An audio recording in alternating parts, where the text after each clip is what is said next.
प्रिय विद्यार्थियों, इतिहास लेखन की विभिन्न धाराएं हैं, विभिन्न स्कूल हैं।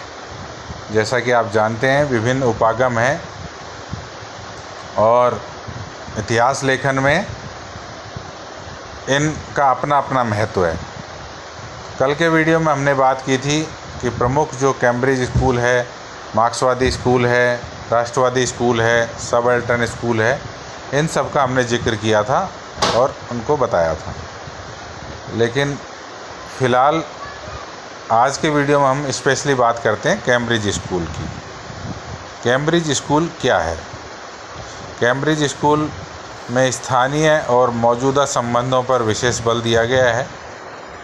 C.A. बेली ने 19वीं शताब्दी के मध्य में इलाहाबाद शहर की राजनीति का विश्लेषण करते हुए स्थानीय राजनीति का हवाला दिया है और बताया है कि किस प्रकार प्रभावशाली लोग अपने प्रभाव में रहने वाले लोगों को संतुष्ट करने का प्रयास करते हैं। शहर में बड़े बड़े सेठ साहूकार रहा करते थे, जिन्हें रईस यानी प्रसिद्ध व्यक्ति का दर्जा प्राप्त था। इन सेठ साहूकारों और रईसों के विभिन्न प्रकार के प्रभाव क्षेत्र थे, जिनमें कई प्रकार के समूह शामिल थे। इन रईसों के संपर्क में सभी जातियों और समुदायों के लोग थे। बाद में यही संपर्क इलाहाबाद की राष्ट्रीय राजनीति में महत्वपूर्ण हो गई। बम्बई की राजनीतिक अध्ययन करते हुए गॉर्डन जॉनसन ने इसमें सहमति व्यक्त की। प्रत्येक भारतीय राजनीतिक की एक खास विशिष्टता यह थी कि प्रत्येक राजनीतिक को भारतीय समाज के सभी स्तरों से जुड़े विविध और एक दूसरे के विपरीत हितों की देखभाल करनी पड़ती थी। ऐसा करते हुए वे वर्ग, जाति और क्षेत्र या धर्म पर अतिक्रमण करते थे। अनिल सील ने अपनी पुस्तक लोकेलिटी, प्रोविंस और नेशंस की प्रस्तावना लेख imperialism and nationalism in India में इसी बात पर विशेष बल दिया है। ये कहते हैं कि राजनीति मूलतः एक स्थानीय मामला है। वहाँ प्रभाव, हैसियत, संसाधनों के लिए होड़ मची हुई है। इस होड़ में संरक्षक अपने मातहतों को अलग अलग गुटों में बांटकर मदद करता है। एक गुट दूसरे गुट से जुड़ा था और स्थानीय टकराव की स्थिति में विरले जमींदार ही जो है आपस में उनका गठजोड़ होता था। जैसे मतलब एक शिक्षित व्यक्ति शिक्षित से जुड़ा हुआ, एक धर्म विशेष का धर्म विशेष से, जाति विशेष का जाति विशेष। तो कैम्ब्रिज की व्याख्या कहती है कि राजनीति की जड़ स्थानीयता हर जिला, नगरपालिका, गांव या उसमें निहित होती थी। पंचायत, शहर के प्रभावी लोग गांव के बाहुबली तथा कथित कमजोर साम्राज्य सरकार द्वारा बिना किसी हस्तक्षेप के संसाधनों का वितरण किया करते थे।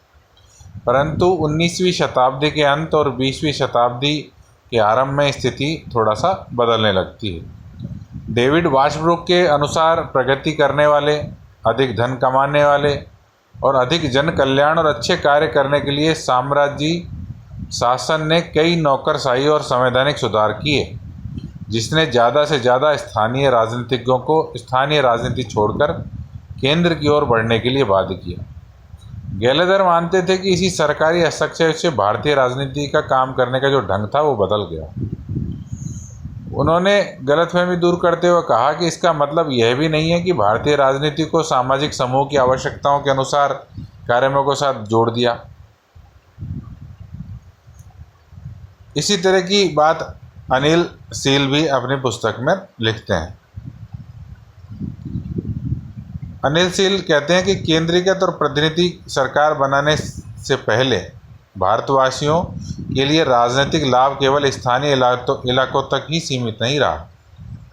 सरकार के लिए केंद्र से ज़्यादा मोल भाव करने की बढ़ती शक्ति से प्रांतीय और अखिल भारतीय राजनीति का निर्माण हुआ। इसी प्रकार C.J. बेकर के अनुसार कहते हैं कि अभी तक स्थानीय प्रभावशाली व्यक्ति अपनी सत्ता का उपयोग मन मर्जी से करता हुआ आया है और करता रहा है। धीरे धीरे इस विचारधारा का अंत हो गया, क्योंकि इसकी अपनी जो है अपनी कमियां थी। तो भारत के जो सभी इतिहासकार हैं, मार्क्सवादी हो, उदारवादी हो, सबल्टनीज हैं, उन्होंने कैम्ब्रिज स्कूल की कड़ी आलोचना की। उन्होंने कैम्ब्रिज के इतिहासकारों पर जो है दोषारोपण किया कि यह सिर्फ मतलब एक पक्ष विशेष को ही उजागर करता है। ऑक्सफोर्ड के इतिहासकार लेविस नेमियर का मानना है कि इंग्लैंड की जो संसदीय राजनीति में शुद्ध रूप से स्वार्थ और सत्ता का खेल थी। विभिन्न पत्र पत्रिकाओं में कैम्ब्रिज स्कूल की आलोचना की गई।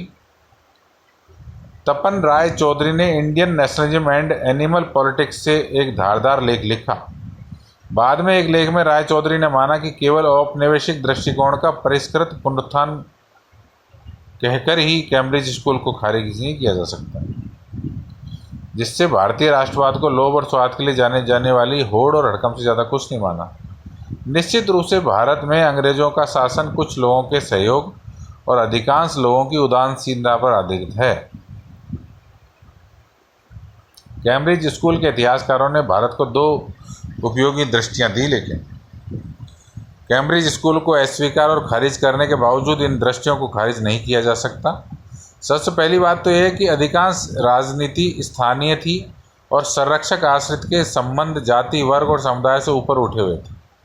आज भी यह उतना ही सच है। दूसरी, विविधताओं से भरे इस उपमहाद्वीप में अंग्रेजी शासन के प्रशासनिक संवैधानिक ढांचे को कसने में निसंदेह एक केंद्रीय और राष्ट्रीय सरोकारों के लिए राजनीतिक जगह बनी।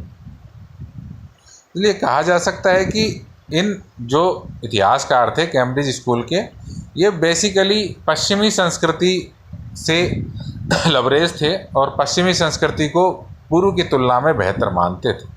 और कहीं ना कहीं इनमें वाइट मैन बर्डन थ्योरी का भाव भी था कि वो जो सोचते थे, वो जो कह रहे थे, वो बेहतर है।